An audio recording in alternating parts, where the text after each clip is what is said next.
Hello and welcome to Xperiencify 101 course setup basics. Great to see you all here today. Thanks for joining me. Where are people from? I know I see a few familiar faces. Have we got anyone from South America or New Zealand? Santa Cruz, California. Hello, San Jim. Francisco. San Francisco. Got any non-Americans here? Houston. Everyone American? I'm from Preface, Idaho. Illinois. Cali. Looks like you're all Americans. Well, good afternoon. We've got a Canadian, eh? Awesome. Okay. So, Australia. Woo, woo, woo. All right, we'll get started here. So I just wanted to preface this by saying, if I'm going too fast for you, there is always the replay where you can hit pause and stop and go through everything, or rewind and go back and have another look. If I'm going too slow, my apologies. We're all at different capabilities and levels of experience in our course creation journey, and there are some tech gifted people and some who need a little bit more hand holding with tech.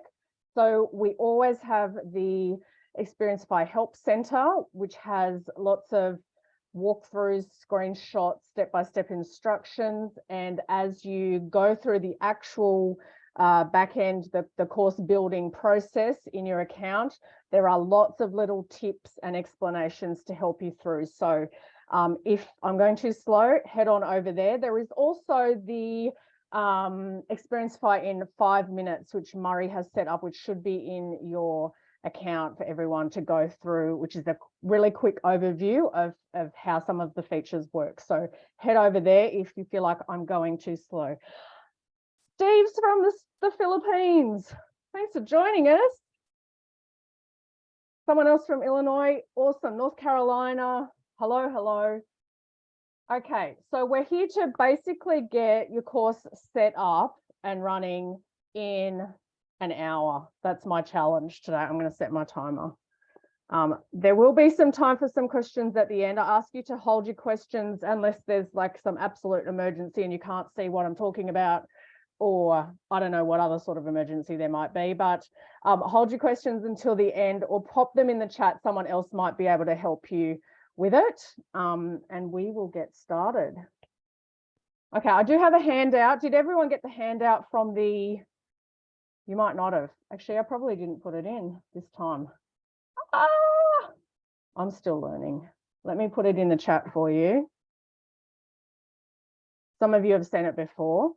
It will ask you to make, if you want to make a copy of it. So just say yes, it's a Google document. And there's lots of links in there to help you. Oh, the link was in the Zoom. Fantastic. Whew.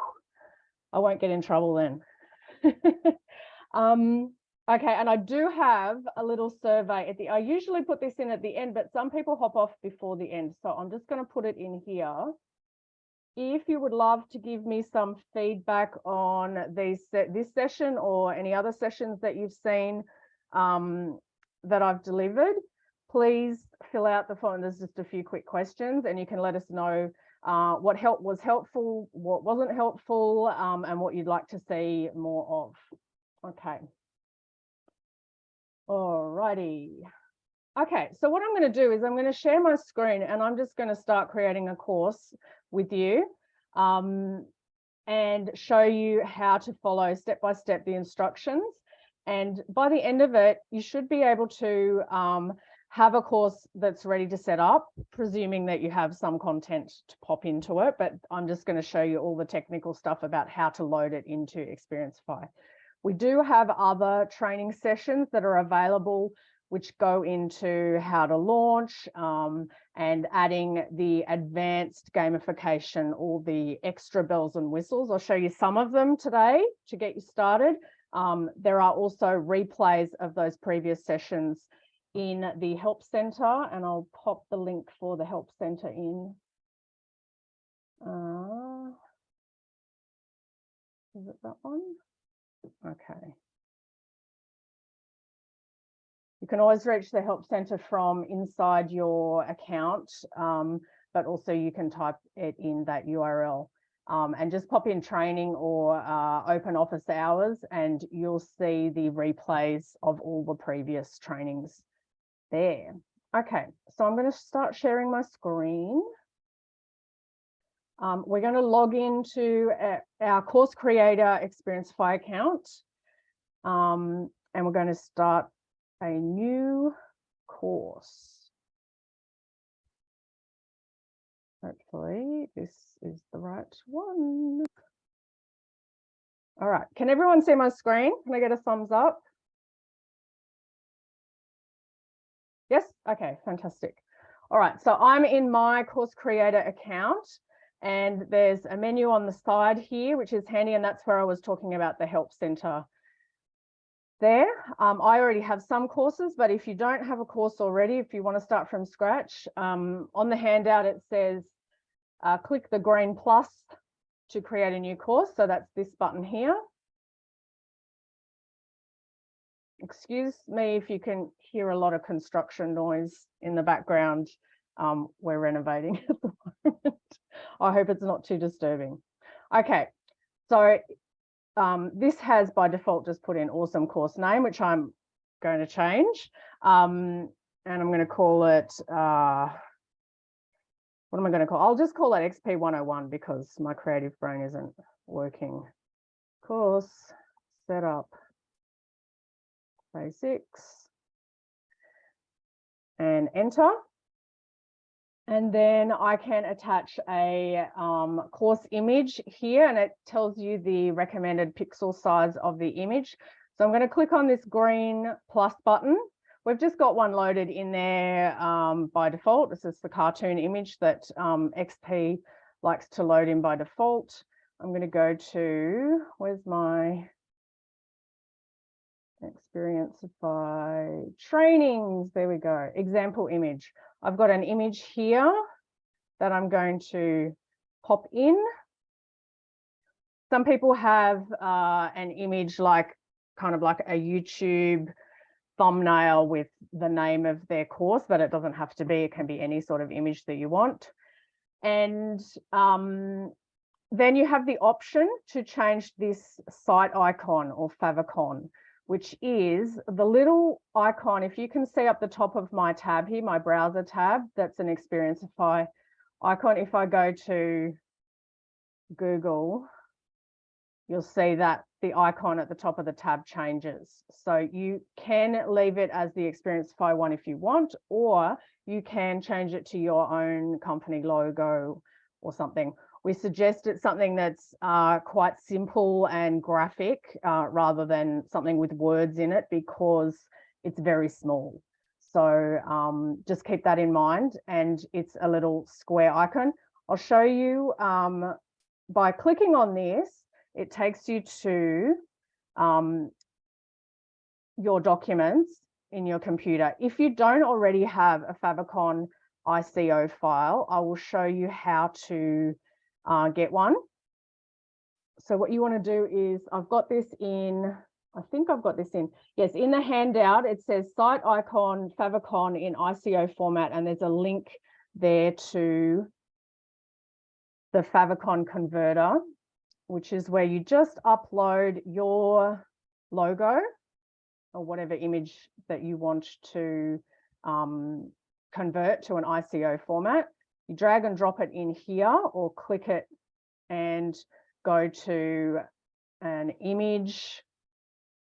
It's gonna it's gonna convert that. It's not the right logo, but so I've just got that loaded there, and then I say download, and it downloads a zip file, and in your computer then you find the you'll expand it. I'll show you. Extract all. And then this one here you can see is the ICO file, and that's the one you will upload to the site here. When you click on that, select that one and upload it. Okay, so I've got a different one there.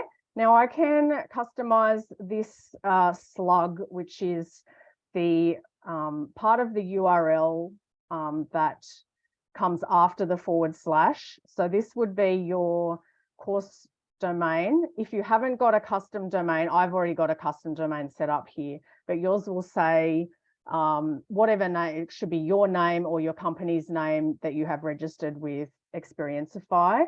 .xperiencify.io, and then this slug here is your course name. So I can change that to XP101 or whatever makes sense. It will let you know that you haven't already got that one saved somewhere else, and click save. And then that is now, you'll see up here, this is the actual URL for your course. Okay. Next is the course description. Now we want to keep this pretty short. We want 1 to 2 sentences, just describing what your course is about. And this can then be used on your order form, on your marketplace hub, anywhere else you want to just describe what it is your course is going to deliver for your students in a very concise way. Okay, awesome course description. Okay, and that's simple for step 1. So I've got on the handout, step 1, we've just done all of those items in step 1, and then I'm going to, oh, it's already checked off. That's unfair. Here we go. I unchecked it. Now I'm going to check it off because, did you hear that? You might not have heard it. There was a little reward sound. Okay, so I've done step 1. I'm going to collapse that step 1. You'll see here we have step 1, step 2, step 3, step 4, step 5, step 6, and then our course settings. So we're going to just work our way through this in this session today and make sure that we've done everything that's necessary in order to get our course loaded into Xperiencify. I'm going to move on to step 2. Okay, set course payment options. Now, there is a little yellow button here, which has a quick little video if you want some more information about that. And you can always preview the order form, what it's going to look like there after you've filled in your course information so that you can see what a prospect will see when they click on your order form. Okay, we've got options here for our course price. We've got either a single payment, which is what you would normally do for a course, or if you have a membership, you would click on subscription and click add. So that would be a recurring payment that just automatically happens every month. Okay, so but for today, I'm making a course, so I'm going to go to single payment. And within single payment, I have an option for a full pay or an installment plan. So my course, by default, it's just got some options in here, but I'm going to charge $999 for my course. And you'll see that it fills in here, that's the total. If I wanted to use an installment plan, I don't have to. If I don't want to, I click the trash icon. If I want to add one, I click there, and then I can select how many payments there will be in order to make up the total. So I've got monthly or yearly options there. Say I want 3 monthly payments of $350 or $400 maybe. The general practice is to reward people who make a full payment by either a bonus or some sort of discount. So for example, so these plan totals don't have to be the same. So if a prospect pays in full, they would pay $999. But if they pay in installments, usually you would go 10 to 20% on top of the full cost because of the additional risk and transaction fees that you are going to incur on their behalf. So I would usually make this a little bit higher and adjust each payment accordingly. But of course, that's up to you. You can totally make it 3 monthly payments of $333 if you would like. And you have an option to make another one there as well if you have different tiers available in the course or membership product that you are trying to sell. Okay, and then once I'm ready, your currency can be changed in account settings. By default, it's in US dollars. Most of you here are from the States, but if you're not and you want to sell your course or membership in a different currency, you would click on this. It takes you to your account settings page where you would select the currency that you want to sell in. Okay, and then I've got the ability to add some discount coupons. So in order to do that, I'd click on the green plus, add plus button, and it allows me to type in a coupon name.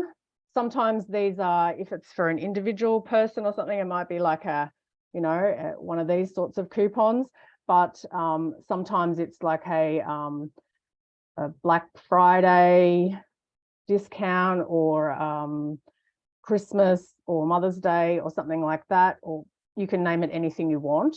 And that is what the text that the prospect will have to enter into the order form in order to obtain that discount. We have 2 options here, a percentage off discount or a dollars off. So say it was 50%, pop that in there, and the coupon expires. You've got a choice for it never to expire, to always be available, or to expire on a specific date. So for example, if you have a Black Friday sale and it expires after 3 days, you don't want anyone else to be able to access it after that cutoff date, you would enter the date here with the little calendar pop-up and then save it. Okay, and then that's where it shows all of the coupons that you have. One tip I have is that if you have a new Stripe account, because our order form processes through Stripe, if you have a very new account and you haven't tried it out before, I would create a coupon for yourself. That means that you only need to pay $1 for your course and actually sign up yourself with a different email address. So you would add that there, maybe call it test or something, and then say dollars off, and it would be exactly the price of your course less $1. And then you can use that coupon code to sign up to your own course, pay the $1 and check that your Stripe account is actually processing correctly, that they have your bank account set up, and that you see that the $1 arrives in your Stripe account, and that everything happens as you would expect it to if you were a prospect buying your course. So that's just a handy little tip to test out all of the automations that happen in your course and that your cart is set up correctly. Okay, what else have I got? Okay, and to set up your Stripe account, you actually do that in, so some people have got lots of courses. If you've never set up a course in Xperiencify before, you'll need to go to your account section, which is on the left-hand panel here. Then you go to advanced, and then here in connect payment gateways, you would enter the email address that your Stripe account is with, and then this button would say connect, but I have mine set up, and then it says completed. And if it's all set up, it will just say completed, and you'll know that your Stripe account is connected to your Xperiencify account. Okay, I'm going to go back to my course. Oh. Okay, and so we have actually, let me see, in step 2, have we done everything? We've done everything there, so I'm going to check it off so I can hear the little ching. Okay, collapse it. Now we're heading on to step 3. This is where we actually add our content. So those first 2 were just setting up the name and the description, the picture, and how much it costs. Next, we're going to move on to our actual content. And you'll notice here that there's three options here across: modules and trainings, which is where all of your main content would go. That's, most people would only use, well, not most people, but this is where you put most of your course content, okay, that's pre-recorded. If you happen to have coaching calls, live calls that happen throughout the duration of your course, and you want to upload the replays so that those who couldn't make it can watch the replay, or those who were there can watch the replay because they wanted to go over the material discussed, you would pop the replays there, but that's not the main content of your course. The main content goes in modules and trainings. And if you wanted to offer bonuses, a lot of people offer bonuses throughout their marketing at various times throughout how their course is running, you would pop them in here. And it's just a separate division where you can have the bonuses live that are not in the same place as your core course content. Okay, so I'm in modules and training because it's got a little green underline there, and I don't have any content in here yet. There is a quick little video you can watch if you're doing this by yourself, but I can start by adding my first module. The divisions we use in Xperiencify are module, which is the big division, and then underneath that we have trainings. So other course platforms might use different terminology like lessons or sections, or there are various words, but the ones that we use are modules and trainings. Now you can change the words that you use in your course for these divisions. You can call them something else if you want to your students. And the way you would do that is in the course template, you would actually change the name module to something else, to section or lesson or whatever chapter, whatever you want. But internally, the terms we use are module and training. Okay, and I've got two places to click on to add my first module. Click the green button, and then it's going to walk me through the information that I need to set up my module. Okay, so I'm just going to call, because I'm very boring today. Oh, I've got my caps lock on. I'm just going to call it module 1, but I'm sure you can all come up with a much more creative name that refers to the topic, the focus of that topic that you're teaching. And here you've got the option to put in your own module image. Now you don't have to, you can just use the default one that we have here. We've got, it's a random assignment of a batch of cartoon-like images that we have that just get loaded in, you know, in a random way. You can't actually select from the ones that are there. They just happen randomly. If you want to upload your own though, you can just click on this plus icon and upload an image. I'm just going to leave it for now. Lots of people like the little cartoon images. And here is where you would put a very short description, a one-line description of your module. You don't have to use this. This is just the text that will show up if you have the all modules displaying, and it's just a little intro, a bit of a longer description than you might have for your name. You can change what the slug for the URL is here for this particular module, and this is a link that will go directly to the module rather than the homepage if you ever want to use it. And you can always check with the preview link here what that module is looking like to your students. I'm just going to leave it for module 1 because that's what I've named this.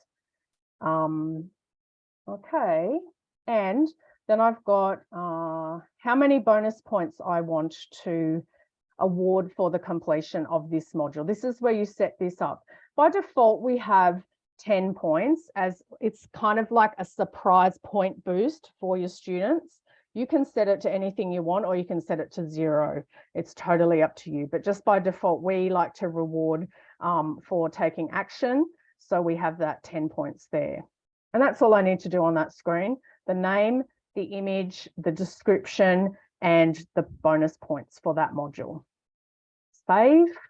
And so there I have my module. Once I once I have a lot set up, they will all just display here, and I can collapse or expand them as I need to see. And I'm going to add my first training. And I'm just going to call this training 1, but you, as I said before, you will come up with a much more creative name than that. Create and edit training. And it's going to set up the shell here. Okay, so now this is in the edit training screen. And across the top, I have various menu items here. This is the basic info we're in at the moment. Then I have media, release timing, points, and downloads. Okay, so this is where I would enter the training name. I would upload a training thumbnail if I would like to use one. There will always be a default cartoon image there for you. I can enter some text in here for a training blurb if I like. It's a totally optional thing, and that will appear above the video in the single training page. And I'll show you that in a minute so that you can see where these things display. This is how I can alter the slug at the end of the particular training link. And as I've explained before, this will pre-populate depending on what training name you've put here. But if you want it to say something different, or you just want to shorten it, for example, if I have an extremely long training name here, and it's not going to do it now because I've already set it up, but if that all populated in there, and I didn't want my URL to be extremely long, I can just shorten it by deleting it, but it won't actually change the training name up here, the actual training name. It's just going to change the URL. And then I can add in some training notes. Some people like to have a short text recap of what is being taught in the video because it helps people with different learning styles. You don't have to put anything in here. It's completely optional. And I'll show you what that looks like by entering some placeholder text. This is training blurb. Okay, I'm going to save that. And then I'm going to go to preview link. Just take note, I haven't actually loaded all of the other things in. We're just in the basics, but I just wanted to show you. It's just going to warn you that this is a preview mode. And that if you want to see stuff exactly as the student would, that it's ideal to use a different web browser than the one you're setting up your course with, because of the way that it holds the cookies and holds all the information. It will assume that you're an admin and show you everything. But if you want to see exactly how a student will see it, you need to use a different browser. Okay, so I'm just showing you here. This is what it will look like. I've got the name of my module, which is not very creative at all, module 1. Then I've got, this is my extremely long training name. This is where the training blurb will show up. This is where my video will be and my thumbnail image. And this is where my training notes will display right underneath. And then after that, I've got my action steps, etc. But I just wanted to show you where those pieces of text actually show up. Could you guys see that when I changed my tab? Yes or no? Yeah? Okay, thanks, Maggie. All right. Okay, so that's all there is in this basic info. Next one is media, and this is where we load our video. Now, Xperiencify is primarily a video course platform. If you don't have a video, that's okay. You can just have the image there, but we really do encourage you to have a video, even if it's just a short, like an introduction, a couple of paragraphs, you know, spoken out about the lesson that's happening. And then if you have another way to deliver your lesson, whether it's in text or there's some downloads or there's some other things, that's okay. But we really want to encourage you to make videos, because that's the most engaging way to help your students towards the transformation that they're looking for.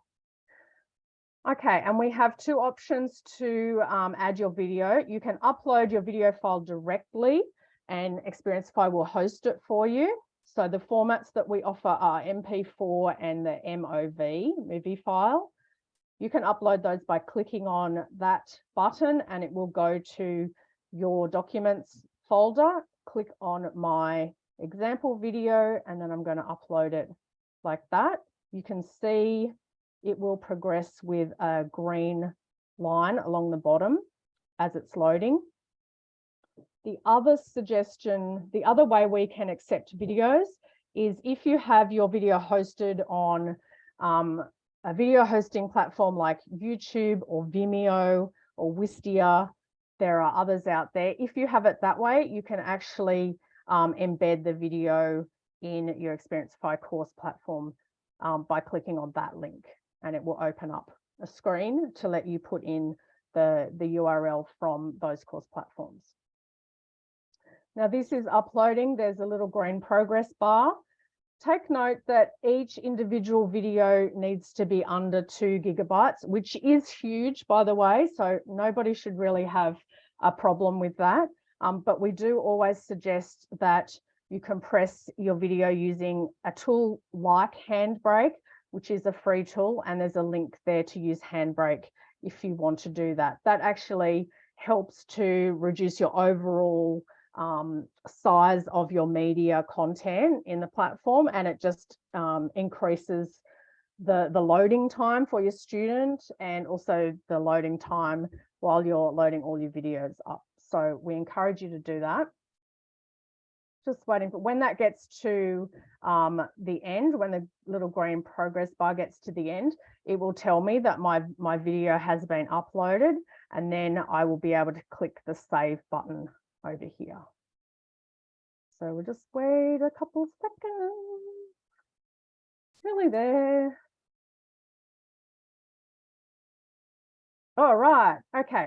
So it says video has successfully uploaded, and the name of the video file name is showing there. And I can also see it here, the video name, so that I can see that I have a video uploaded, and then I'm going to click save. Okay, next one across this horizontal menu is the release timing. Now, by default, every training is set to draft mode, which means that no one can see it except for whoever's building your course for you.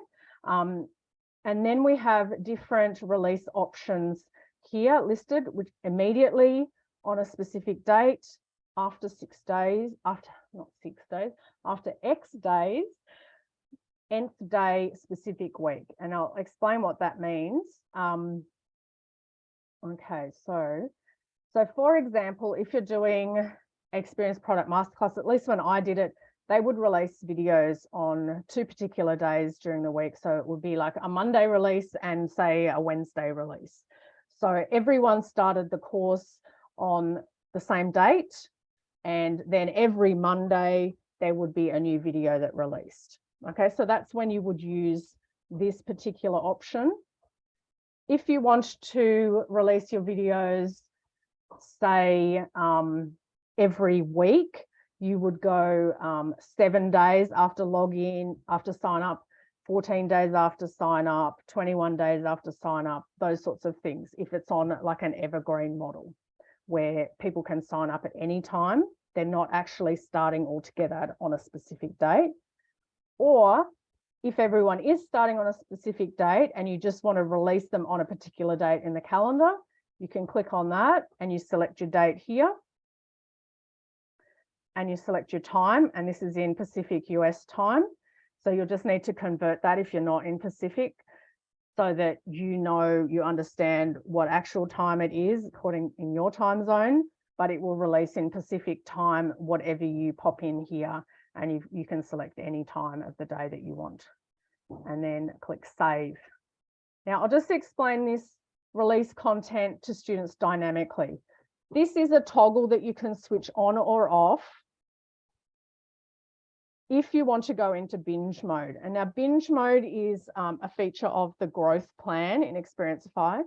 Every trial account by default is in growth plan so that you can try out all of the features that we have. But binge mode is when you reward your students for taking action and consuming the content.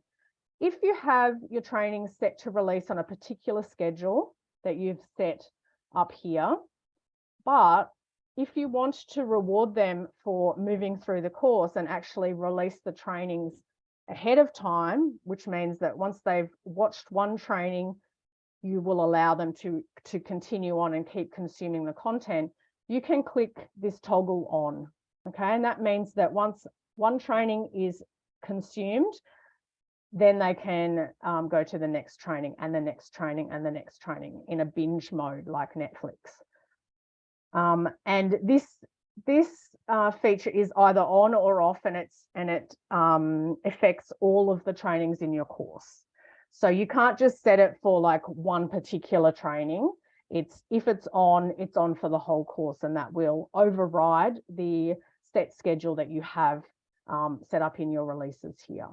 So I'm going to turn it off for now. Okay, so that's release timing. So far we've done basic info, we've uploaded the video, we've set our release timing. Now we're going to go to points. And this is where we set our action steps. And this is one of the most important parts in Xperiencify, is to reward our students for taking action. And what we suggest and what we have by default is 2 action steps. And one is consumption of the actual lesson. And usually that's a video. So we have watched video. And I'll expand this little tab to show you what makes up this action step. So we want them to watch the video, and we want to give them 1 point for doing that. Now I have different types of action steps that I can choose from here. I've got a simple checkbox, which means that you tell them what to do, they've done it, and they just check it off. You can have an essay response, or you can have a multiple choice. Now, essay response doesn't mean that they have to write an essay. It just means that it's a free text option where they can enter their answer or their comment. And you can set a minimum number of words. You can do all sorts of settings, but that's what we call essay response. It just means free text. Multiple choice, most people know what that is. That is when you have a set of possible answers, and you will select which one is correct. You will tell Xperiencify which one is correct by marking it in these little check boxes.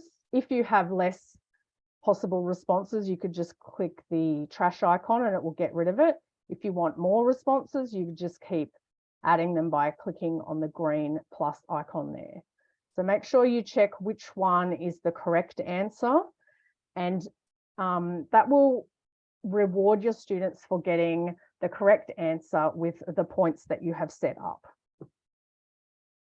If they have an incorrect answer, you can customize the message that goes in here, and you can set how many minutes before they can reattempt that answer. You can change the number of points you give for that action, and you also have the option to tag a student based on the action that they have just checked off. And I'll talk about tags another time, but it's a way to set up automations for specific students only. Okay, so I've got multiple choice there, but normally we'll just use simple checkbox for the watched video. And you can set how many points you want to give. The second action that we recommend that you set up for each training is some sort of implementation step. So you don't want people to just passively consume a video. You actually want them to put into action, or to provide you with some sort of feedback or takeaway, or get them to think about what they have just learnt. And the way you can do that is by setting up at least 1 implementation step. We suggest between 1 and 3 implementation steps, and you have these same options in each one. You can add a unique image to the action steps, and I'll show you what that looks like in preview mode in just a moment. And then the last portion of this training setup is where you would add any files that you want your student to be able to download. So I would go to this green plus button, and I can add anything that I want here, a PDF, it might be a worksheet, it might be a summary, it might be a transcript of the video. You could have an audio file, an MP3, or if it's a particular music course, you could have them listen to something or a meditation, something like that. You can have the PowerPoint slides that you've used in your video, or it could be a Word document, could be an Excel spreadsheet, anything there you can actually upload for your students, and it will appear for them to download underneath the video. So I'd click this Add Plus button, and I'll add a resource here. And it says here that the maximum file size is 2 GB again, which is massive, and that you're able to compress them with Handbrake as well if it's something more than just a couple of pages. So I would click upload, and it will take me to my documents folder on my computer, and I'm going to upload the slides of a presentation. And I can change what name I give it. Slides, I can put in emojis. I always like to put a little download emoji or something like that. Or it could be a picture of anything that you want. And the green progress bar here will show you that it's uploading. When it's finished doing that, it will close. And that's where I have a list of all of my downloadable resources that I have, and it'll show you the file type there. I'm going to show you how this looks to the student now by going to the preview. So what I've got so far is module 1 and training 1. And then I can go forward and add subsequent trainings and subsequent modules to set up. I would change all of those things if I wanted to, and you'll see there that I have a list of 2 trainings under that one module. Oops, hit the wrong button, hang on. Okay, so if I want to preview what that training looks like, I'd go here to preview link.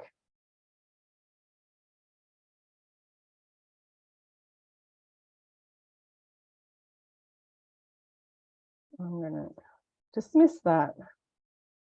Okay, so can you see my preview now? Thumbs up. Yep, okay. So as I showed before, I've got the module name, I've got the training name, I've got the training blurb, the thumbnail and the video you can see there. You can change the color and size of this with CSS, and I can show you that in the advanced gamification, or you can just go to the Help Center and read the article on the video play button. There's training notes. Here is where my slides are appearing that I can click on, and it will download to my computer. So I can have as many downloads as I want underneath the video there. And then it's going into the next portion, which is the action steps. You can customize all of this text in the page template. I've got action 1 and my action 2 there. So you can see that it's got the little action image. It says how many points it is going to give the student when they click it off. And when I click it off, they will accumulate there, but because I'm in preview mode, it's not going to accumulate the points because it's just showing you. You're an admin, you can see everything, and it doesn't actually accumulate the points for you as if you're a student. But you can test that it works, and you get to hear the little sound. You can change the sounds. I can go into that later. And then it shows you the very next step that you have after that. And we like to not overwhelm our students by displaying the entire course of 879 trainings, because that can be really demotivating, or how many you've got. We really just want to encourage them by going to the very next step, rewarding them for taking that action, and then moving forward in that way. Okay, so I'll get out of preview mode. Okay, so I've got my module, I've got my training set up, and I can keep going by adding more modules there like that. Module 2, whoops, got a typo.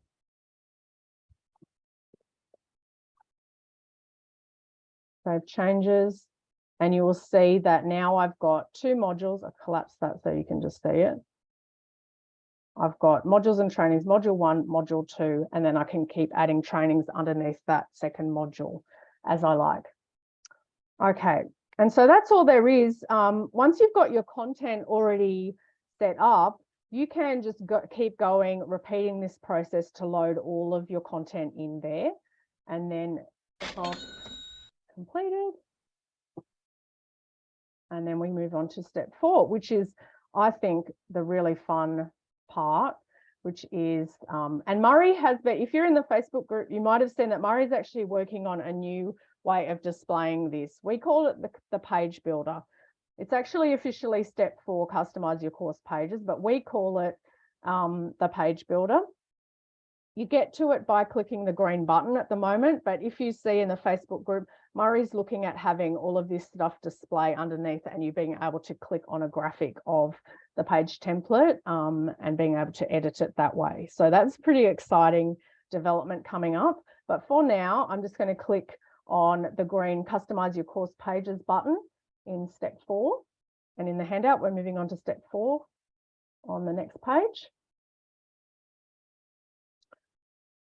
I'll close these tabs while I'm waiting. Okay, and so here you will see on the left-hand side is a list of all of the possible page templates that we have. And by template, I mean, this is how you can change what displays on the various pages that show for your student.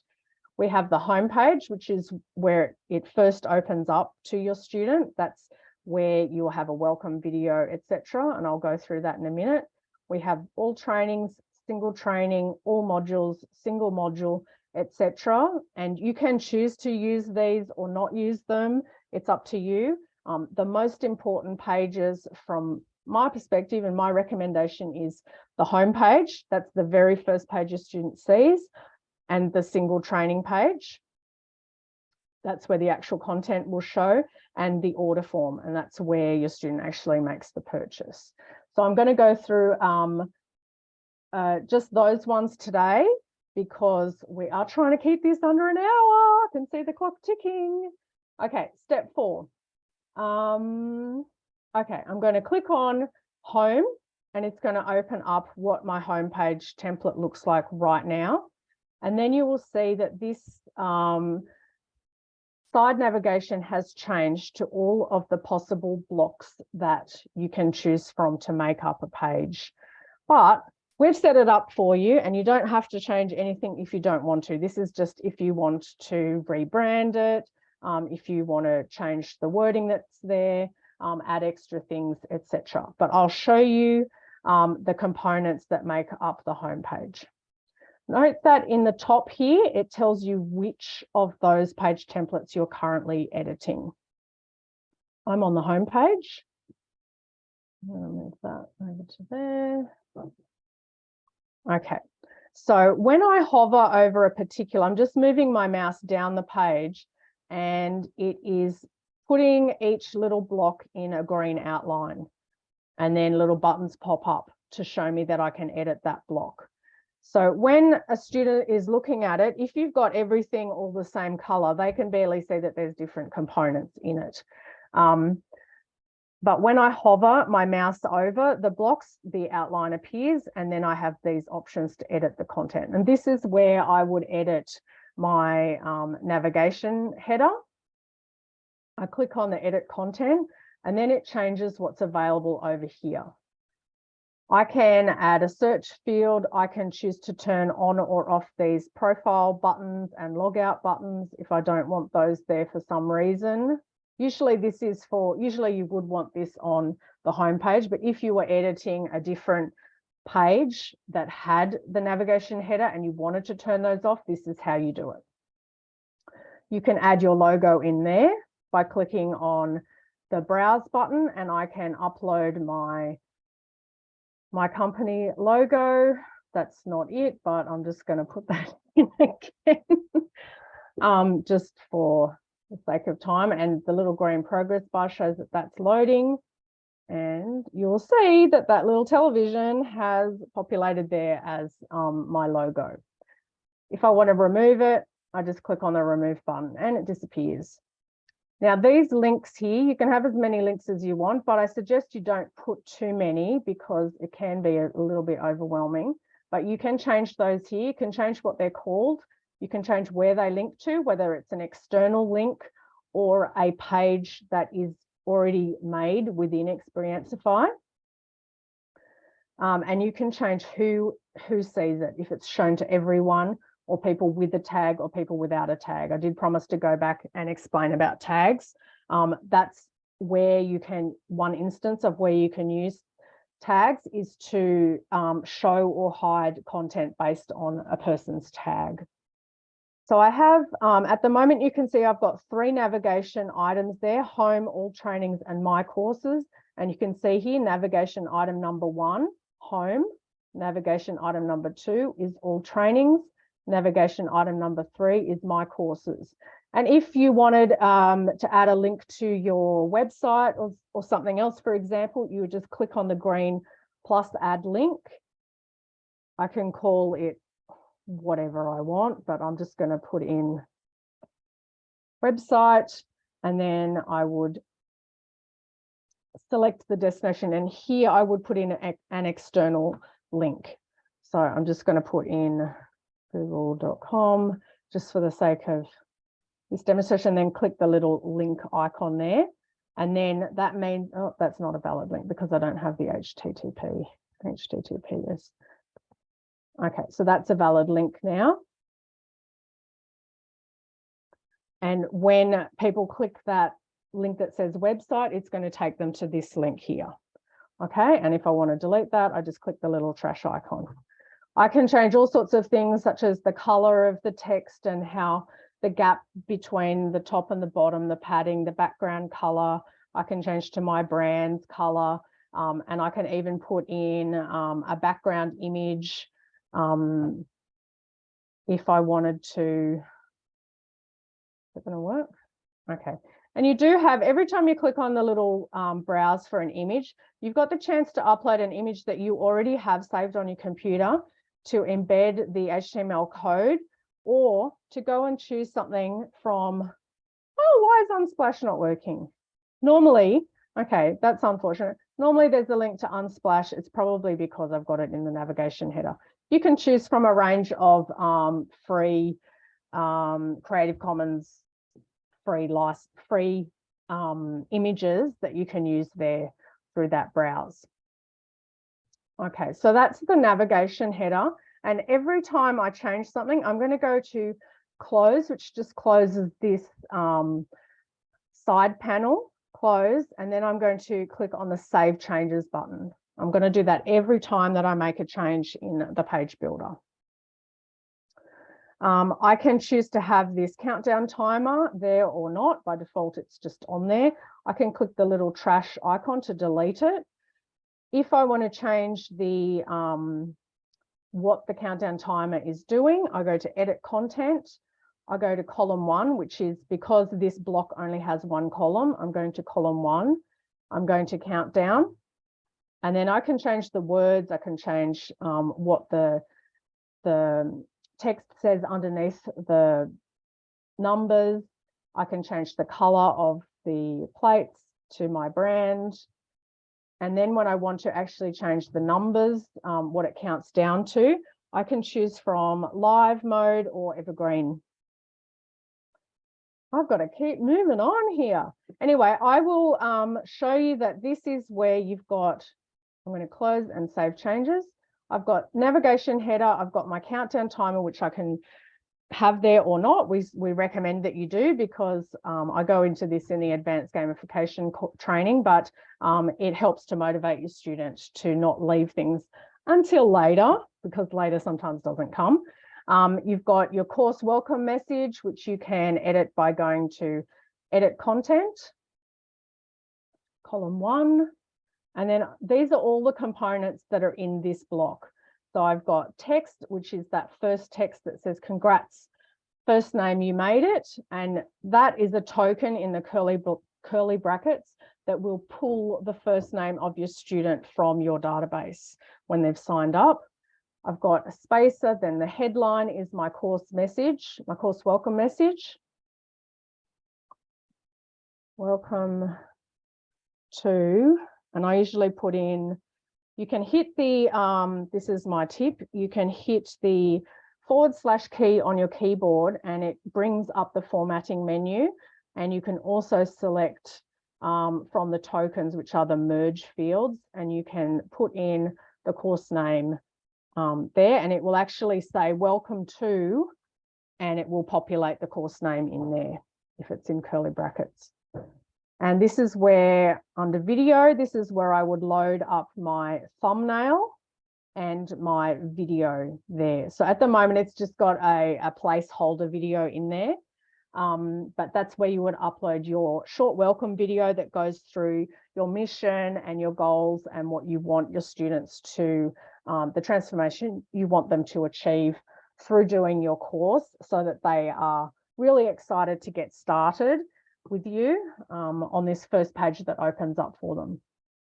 And this is where you can change the color of accent play color. I think that is the, let's see, that's the little video. Yes, so that's where you can change the color of the video play button. And you can change all sorts of things, the color of the background. That's not a very nice color, but anyway, and you can put all sorts of things in there. And what I'm then going to do is close that panel, and then I'm going to save my changes. So I've got navigation header, countdown timer, my welcome video block. Then I've got, this is where what we call the goals, and this is just an action block.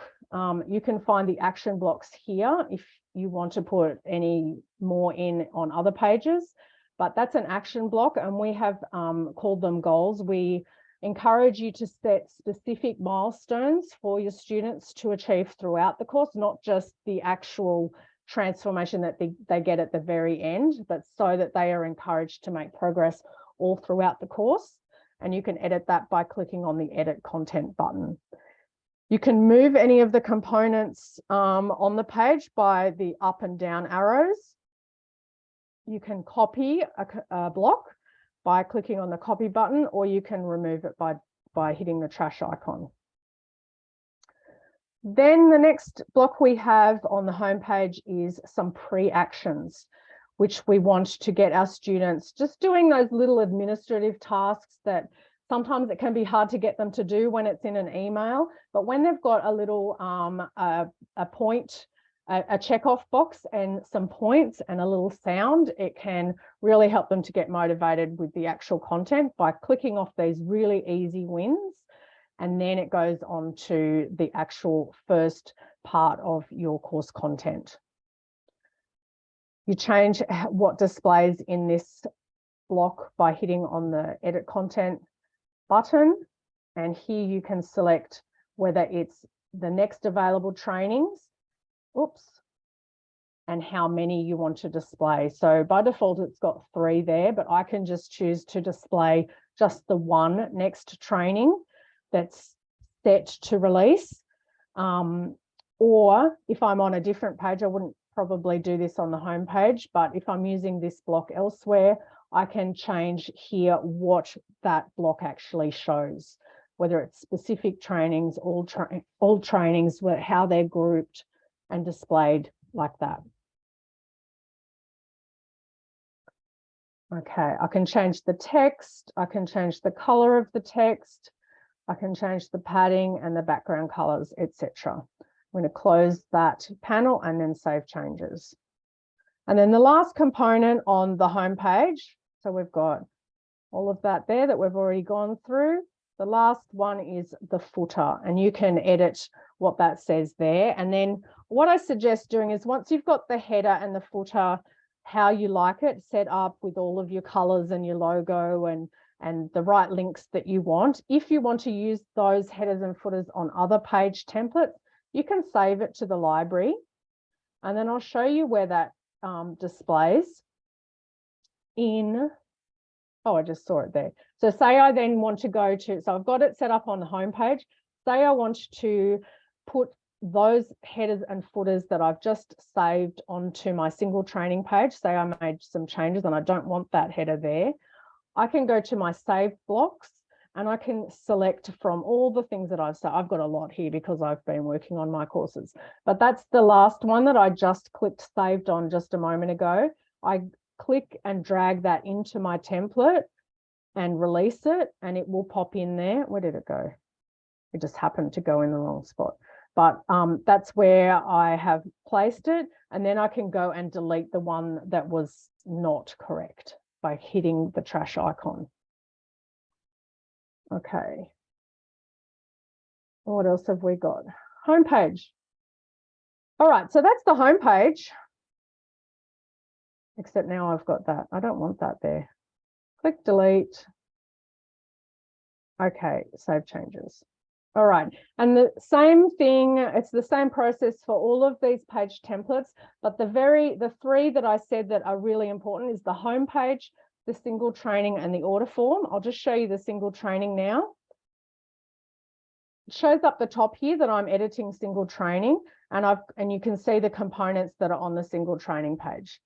Now it just has a little disclaimer here that this is where your video will show, and you can watch this here. It's a template page, so you're not actually going to show, it's not actually going to show you the individual trainings until you go into the preview mode. But this is how the page is set up. This is the template for the single training page. So at the moment, it's got a navigation header, it's got a block where it's got the module name, the training description, if you've used one.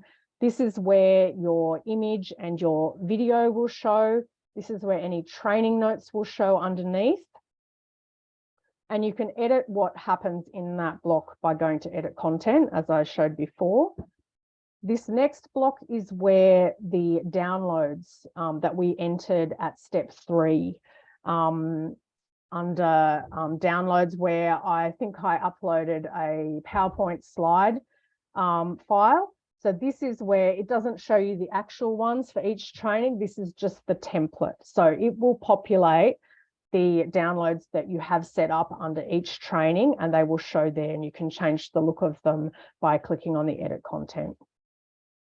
If you don't have any downloads for that training, it will just, that will not be there. So you don't have to worry about having a download for every training. If you don't want one, that will just display if there happens to be a download for that training. The next block on the single training page is the action steps, and we set those up in step 3 as well. And if you've got more than one, obviously it will show all of them, but this is just the template. You can change the look of them by clicking on edit content. And then we have the very next training here and the footer. So in all of those, you would click on the edit content button and it will take you through those options. I want to just show you the order form, which I've just gone to here at the very bottom of the core pages. Okay, this is my order form at the moment. You can change the colors of it, the text, etc. If you use a different language, you can change the words that are used on it, but it pre-populates the information that you set up in step 1 and 2. I'm going to go to edit content and show you what I've got here. So left column data is what's in this column. Right column data is what's in this column. And then you have space here to put in any Facebook pixels or tracking that you want to set up. But I'm just going to show you, you can also turn on or off the credit card icons there. You can change the text color, and you can put in a background image if you want. I'm going to show you where it gathers the information that it's putting into this area here on the right. So The order summary is the text there. I can change that if I like. See these curly brackets? These are the tokens or the merge fields that we have put in step 1, course name and course description.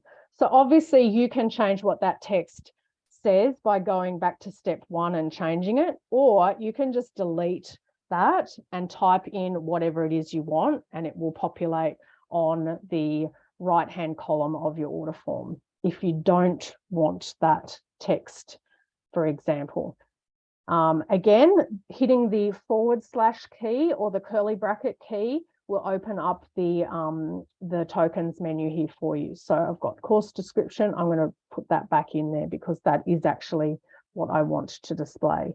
And here it's got the 3 payment options that I set up on step 2 for the course payment options. And I can choose to delete those off my order form if I don't want to show them, or click on them to expand what it says, and I can actually change the text that's there. Okay, so I don't have to use the default text. But if you want to change the actual money amounts, you'd need to go back into step 2 of your course setup to change those. I can choose to display the coupon code or not. And this is where you enter your terms and conditions. We have 2 options for terms and conditions. You can just have a little pop-up text box that displays whatever text you have. You would just replace it there and copy and paste it in from wherever you've got your terms and conditions. Or if you've already got a website with terms and conditions, you can pop in an external link to your website there. And when people click on the terms and conditions to read them, it will take them to your website link or whatever link that you put in there. This is a mandatory field. People will have to, when they purchase, they will have to check that they agree to your terms and conditions. That's just a little setup we have to protect you as the course creator. So you can, but it's up to you to put in what your terms are. And you can change the color of the button. You might not want it to have it green. I've got a pink button there now. You can change what the text says and all of that sort of stuff there. I'm going to close that panel and then I'm going to save my changes. So there you have the 3 most important pages, in my opinion: the home page, the single training, and the order form. And all of the page templates, they are edited in the same way that I've gone through already. And it's up to you which pages you give access to your students by, and the way you do that is by changing what's available in your navigation header. So right now I have my home page available, my all trainings page, and my courses page, which is where they go if they have more than 1 course purchased from you. They could go there and select. You don't have to have those links at all. And the way you change those is by going to edit content and deleting out those links or adding in new links. And then you would make sure that you have those appropriate pages set up how you want them in the template. Okay, so we've done step 4, which is a really in-depth step, I know, and I've only just touched on the surface, but I'm just wanting you to get you set up as quickly as possible here. I'm going to check off step 4 and here my little reward. Cha-ching. Okay, step 5, I'm running behind time. I always do this. Maggie's going to know I always run behind time. Okay, there is a little tutorial here. The step 5 is add the secret sauce, and this is really fun. This is where we can add celebrations, which we have here, the experience engine, which is our name for the automations, and the sound effects, which are here. So there's 3 components within step 5. Okay, so I'm on step 5 of my handout, add a celebration for completing the first training. Okay, so this is really exciting because Murray and the team have set up a whole heap of pre-built celebrations. You don't have to build your own if you don't want to. You certainly can fully customize them, but we have got a whole library of celebrations that you can use if you want to. So I'm going to click on the Add a Celebration green button. And here up the top, it says View Celebrations Gallery. So if I want to use a pre-built one, I can go to this. If I don't want to use a pre-built one and I just want to create my own by using the 3 different options down here, I can click on the little plus button for the background image. I can click on the little plus button here for the central image, and then I can click on this button here to change the sound that plays when the celebration is triggered. I'll quickly show you what's in the gallery, the celebrations gallery. You've got the ability to save any celebrations that you have created yourself as well, and they will appear in your celebrations. This currently, we are in the pre-built one, and there are 3 pages of pre-built celebrations. And then you have the ability to click on the little heart icon in the top right corner of a celebration if you want to mark it as your favorite, and then it will appear under your favorites tab for use in other courses. Okay, I'm going to go back to the pre-built ones, and to see what they look like, what am I doing? The first training. So I'm going to search for, whoops, what's happening? Okay, first, is there anything under it? There's nothing under first training. Let me see. Okay, first training down. So we have got one pre-built one for first training down. I can click on preview to see what it looks like. Did you guys hear that, the noise? Yeah? Oh, fantastic. Okay, sometimes I don't have it set up correctly so you can hear it. So that was a preview of what that celebration looks like. And it will pre-populate. I'll click on it now so you can see the setup of it. Use celebration. Okay, so here you can see that it did display Danielle when it played. That's because I'm the student and it's populating my name in for that token that's in the curly brackets. So when it plays for your student, it will populate their first name, not my first name, which is a lovely personal touch. Okay, if I'm happy with the way that's set up, I can just save and exit and then set up the trigger for how that celebration plays. If I wanted to see it again, I could press the little play button here, but I'm just going to save it. I'm actually going to call it first training, create. And then here is where I set my trigger for when will this celebration fire. I'm going to add a new one, and I'm going to select from the list that it's when training completed, and then I'm going to select which training, and I'm going to select training 1, create event. And then I go up here and I make sure that I toggle it on. By default, the celebrations are off because you don't want them randomly firing when you don't have everything all set up. So I would toggle it on when I'm ready for that to be set up. Okay, and I can see that. And when I want to create another celebration, I click the green new. I'm going to create this one from scratch to show you. By default, it's just got a little check mark there. It's got, I can type in my message. Oh, I always mistype when I'm on a live training. You're doing great. And I suggest you put in emojis if that's your thing, by hitting the / key. And I don't like that green check mark. I'm going to hit the green, the plus button here, and I'm going to see what the selections Recording are. in progress. Some Europeans are a lot more comfortable with sexuality Got than someone Americans, unmuted. and then once you also go. Okay. Whew. All right. Okay. So what am I doing? You're doing great. So let me see if there's a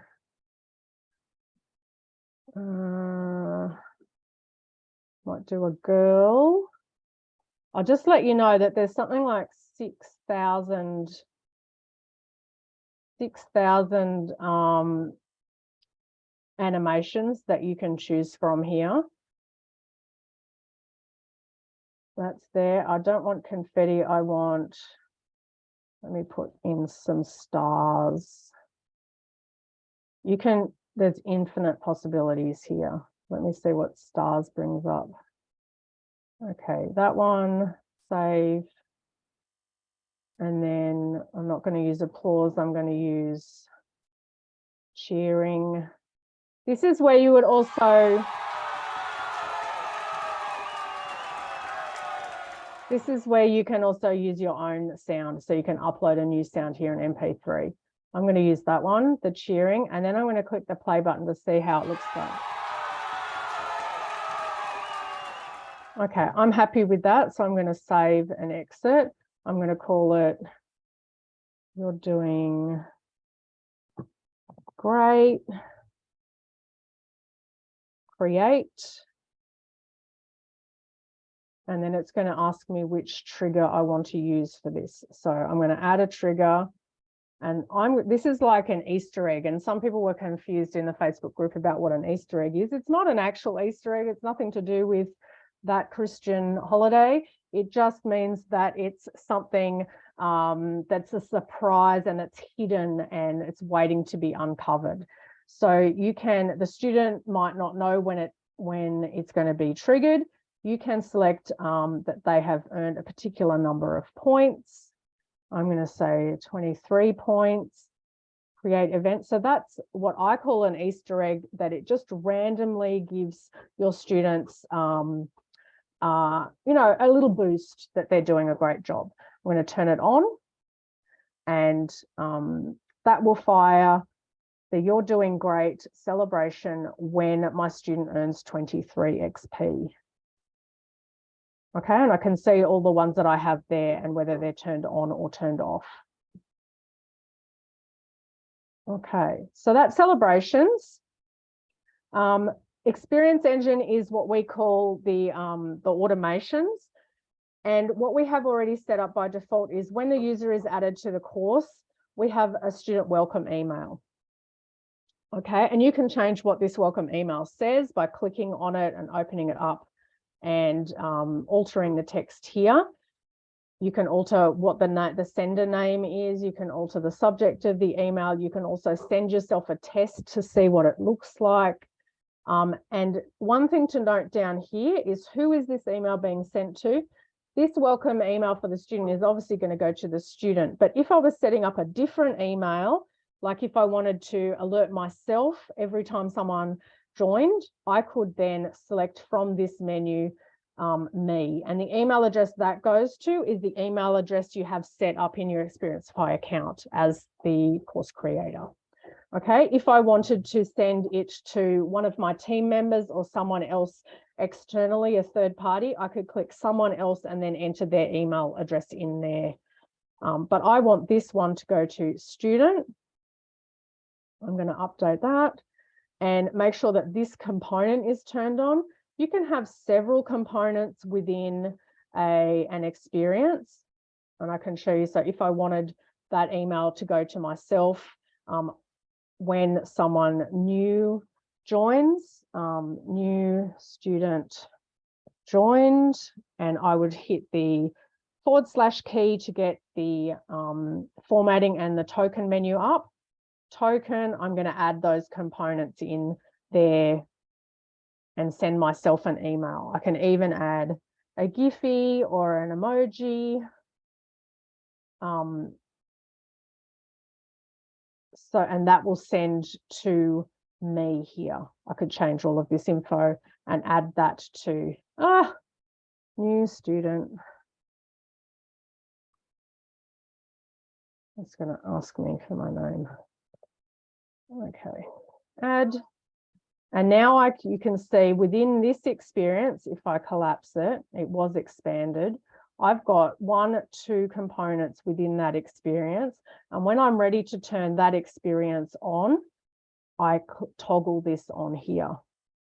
If I wanted to change the trigger of this experience, I go click on the change how this experience starts and stops, and it will have the different options here. At the moment, it's when a student is added to the course. Okay. And I can create as many experiences as I want, but that is the one that's by default added to your every course account. And then this is where I can change the sound effects. Now, by default, we have the cha-ching. If you don't like cha-ching or it's not appropriate for your type of topic, you can change it to, there's quite a few already preloaded, or you can upload your own sound as an MP3 by, I'm just going to update that one. So I'll show you what that one sounds like by clicking play. That's kind of nice.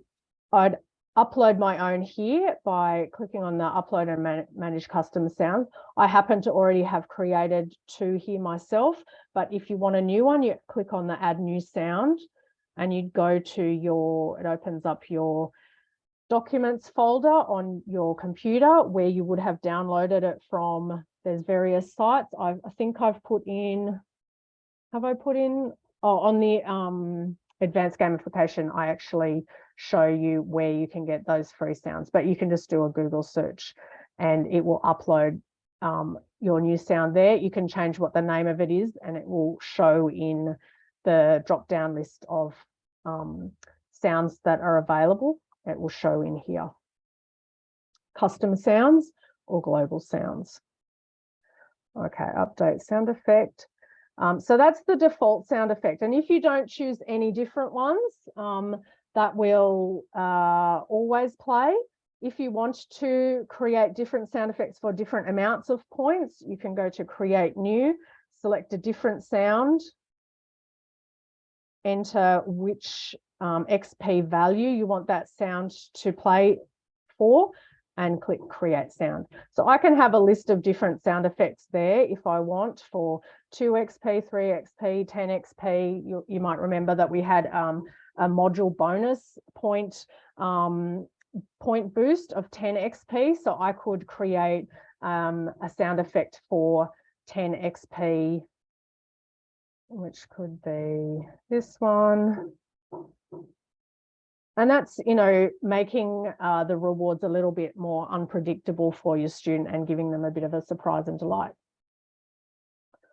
Okay, so that's step 5. That's probably my favorite step. I just got that because I clicked off step 5. I love how we kind of gamify the setup process as well for the course creator. It's pretty fun. Okay, and then step 6, which is really not a step that you have to do anything, but this is just where you find your links that you may want to send out to your prospects, or you may want to add them to buttons that are on your website or anywhere else on your ads or your social media, those sorts of things. This is where you find them in step 6. The most important one for me is the order form, and you would copy that link and that is what you would send to your prospects, and that's what opens up so that they can pay you to join your course. And that's step 6. So I'm going to just check it off and look what happens. I love that. Confetti is beautiful. All right, so that's all of the steps. And now I did promise to show you how to start selling your course. And I've got just on the handout there, I've got 3 quick steps. You can always join or watch the replay of our course MVP training that we have done a couple of times so far. And I think I'm going to be doing it in 2 weeks' time again, if you want to join in. And that's really about how to get your course marketed straight away before you've even really created most of the content. So stay tuned for that if you want to. But for this session, I've just got 3 little steps so that you can start to gather a few beta customers. I'm going to stop sharing here. I can see all your lovely faces now. Okay, so start gathering a few beta customers to test out your course. I've got step 1 is to brainstorm all the people that you know in real life who are similar to the target audience that you're hoping to market your course to, and asking them to, I've lost my Oh, sorry, I've lost my screen. Just a moment. Okay, so that you can reach out to them individually and just ask them, start a conversation and get some interest from them and see if they're willing to be a beta test student for you. The next idea I have is to identify 3 social media groups where your target audience might hang out, and get in there and engage with people, join the conversation and see what it is that they need help with, and answer questions and be helpful, and start conversations, because you never know, there might come an opportunity where they actually ask you, because you've been helpful, do you do this sort of thing for a living? And you can say, you know what, I actually do. Or in real life, when people are asking you, hey, how's it going? What have you been up to lately? You can actually say, you know what? I'm doing this really cool thing. I've just started this course. And you can get into a conversation with them, and you never know who you'll come across who may be your target audience, or who might know someone who could be in your target audience and need exactly the thing that you're hoping to help people with. So I really encourage you to get out there and start talking about this course and this idea that you have, because that's the way that all the best people that I know have gotten started, is through what we call chatterboxing. And it's just mentioning your course and your course idea to everyone at every opportunity, not in a salesy way, not in a weird way, but just as a normal human. Okay, and that takes us to the action steps that I have at the end of the handout. What I would love you to do, I know I've moved, through this. I haven't gone in great depth, but I hope I've touched on each component enough to get you started, so that you feel confident moving through the 6 steps that are in the Xperiencify platform, so that you can upload and enter the information that you need for your course to be set up on the platform. So complete the 6 steps for all the basic parts of your course. Number 2 action step is to start talking about your course and start gathering some beta testers, so that you can get some feedback and see if your course is actually what people want. And we're going to have another training session on all the advanced components of gamification, all the advanced features that we have in Xperiencify, which is what we specialize in here, so that people are just loving moving through the course and want to keep coming back to it. I'd love you to subscribe to the Xperiencify education calendar, where you'll get it will automatically update for every training that we add. You don't have to resubscribe each time you see the link, but you subscribe once and the calendar will update as we add new trainings. And then you won't miss anything, because it'll be in your calendar. And if you can let me know what you think of this session or any of the other sessions, I'm just going to pop that survey link that I put in earlier. That's in there for you. Let us know what you like about these sessions, what you don't like, what you would like to see more of. And we are very responsive and want to see you be successful in your course creation journey. Thank you all for joining me. I'm just going to check the chat. Have I got, oh, I'm right at 90 minutes. That's amazing. Every time I do this training, I take longer. That's just, I'm going to have to record it. I'm going to have to record it and keep myself accountable to sticking to the 1 hour that Murray has set me.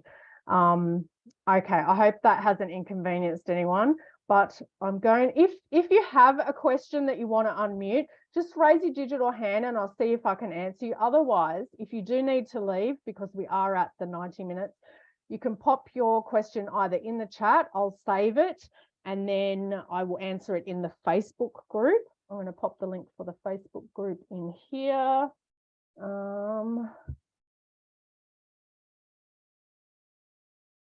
Okay, that's the Facebook group. If you're not already joined, please come and join us and hang out. If you have a tech question that the support team would need to actually see inside your account to help you with, please email them or go to the little green chat widget at the bottom of your account, bottom right of your account. That's how you can reach the tech support team. They are lovely, Rachel and Susan. Otherwise, I'll answer the questions for anyone live here now or in the Facebook group later if you need to leave. Okay. Does anyone have a question that they want to raise their hand? Digital hand? I don't bite. No. Did I do a good job? Oh, one hand. June. Go ahead. I can't hear you. You're muted. Thank you for letting me know that. Okay, I was just scrolling through the chat to remember what my questions are.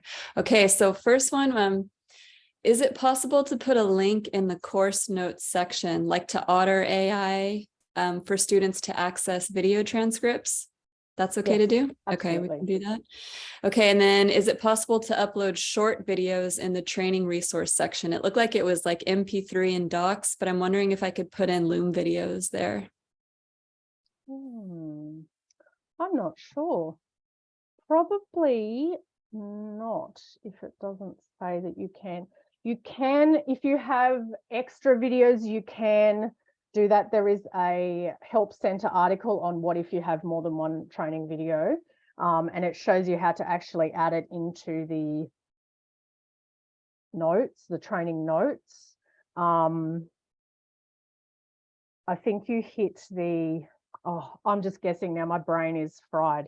Yeah, I would go to I would go to the Help Center, and there is an article. I know that, and I know I have for other clients put in multiple videos in the one training. It's not through the downloads though. I know that. I think it's just for PDFs, other things like audio files, etc. Yeah. Okay. Okay, I'll take a look at that. Thank you very much for your training today. You're welcome. I hope it was helpful. And I want to hear how you guys are going. So let me know in the Facebook group. And hopefully you'll join us for the next trainings. Come to open office hours, which is every second Wednesday, where you can, Coach Doris, I'll grab you in just a second, where you can ask your questions live and see demonstrations. Murray will be popping in there in December, he promised me, for a full demonstration of the forum and the community. So Coach Doris, how can I help? My question is, when is the earliest that you can actually capture the visitor's name? When they get to the home page, they're just sort of looking at it and deciding, do I want to enroll or not? Do you have to wait for them to enroll? Yes, the homepage, they will not see your course homepage until they have paid you or until they have registered if it's a free course. Okay, oh, they don't see the homepage? No, this is not a website. This is a course site. So when we say homepage within Xperiencify, it's a course homepage. They don't have access to that until they have given you their name and their email address through the order form. So what do we do to encourage, to give people enough information to go, yes, I'm interested in that? Okay, so that's through your marketing. You can have a sales page or a landing page, which you can create in Xperiencify. That's a custom page. There are help articles on how to create a custom page. And then you would add your order form link to the buy button on your sales page. Lots of people have their sales pages on other platforms. If you have an email service provider that has landing pages or sales pages, you can add our order form link to that button, and then they fill in their details and then get access to your course that way. Okay, that helps. I just had that question as to how do I, because I'm doing a beta group. So it's really going to be like 10 or 20 people only that I want to bring in, but I want to tell them something before they arrive. Yeah, lots of people will have a sales page, or they are just chatting to people through, you know, posts in social media, through Okay. conversations, and then they will give the order form link. The order form is really just that, you know, it's just capturing their details and getting them to pay. But yeah, definitely look at in the help center, there's creating a custom page or a sales page, and it walks you through how to do that if you want to use Xperiencify for that. Okay, you're welcome. All right, I'm going to call it a day there. And if there are any questions in the chat that I have missed, I'm going to save that. Does everyone know how to save the chat? You can do that if you want to. There's little 3 buttons down the bottom that you click on and say save chat. I'm going to do that and go through. And if there are any I've missed, I'll answer them in the Facebook group. Make sure that you're in our Xperiencify Facebook group so that I can tag you, and then you'll see your answer, my answer to your question pretty easily. But I want to thank you all for joining me. I hope it was helpful. Take that handout sheet and follow through. If you've got any more questions, ask them in the Facebook group. If it's a tech question, like something is going wrong in my account and someone needs to go in and have a look at what the settings are, always email the tech crew on support@xperiencify.com. Awesome. Everyone, have a great day, and thanks for hanging out with me. Bye.